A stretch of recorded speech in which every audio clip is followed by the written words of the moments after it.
And with the G20 Summit in Japan now just a few days away, we are beginning to learn more details of the leaders' schedules at the multilateral gathering. President Moon Jae-in had been seeking one-on-one talks with Japanese Prime Minister Shinzo Abe in Osaka, as Seoul viewed it as an opportunity to settle their dispute over Japan's forced wartime labor of Koreans. With the breakdown of talks, a breakthrough in strained Seoul-Tokyo relations seems highly unlikely, at least for the time being. Park Hee-jun with more. President Moon Jae-in's packed schedule for the G20 summit in Osaka has an unwanted gap, a gap that was supposed to be filled by a meeting with Japanese Prime Minister Shinzo Abe. According to a senior Blue House official, South Korea proposed holding bilateral talks but heard nothing back from Japan.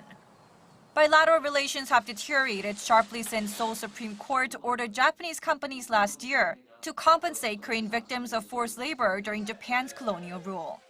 Japan has repeatedly called for an arbitration panel involving a third party, to which South Korea is yet to respond. South Korea has also recently proposed settling the wartime labor dispute for a joint fund between companies from both countries to compensate the Korean victims. But this was also rejected by Japan.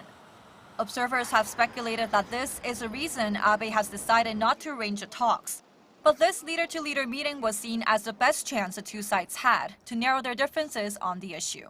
With diplomacy moving with the Blue House at the center and with all authority given to President Moon, the president needs to be the one solving this issue.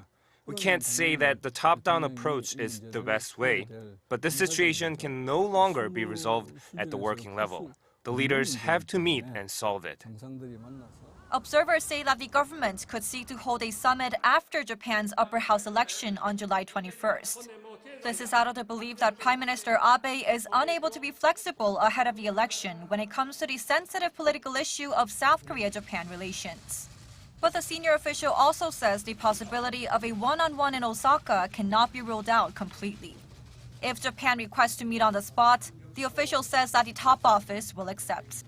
But seeing that sufficient time and preparations are needed for the meeting to provide a tangible answer to the strained South Korea-Japan relations, the anticipated breakthrough could be unlikely even if an informal meeting does take place. Park Hee-jun, Arirang News.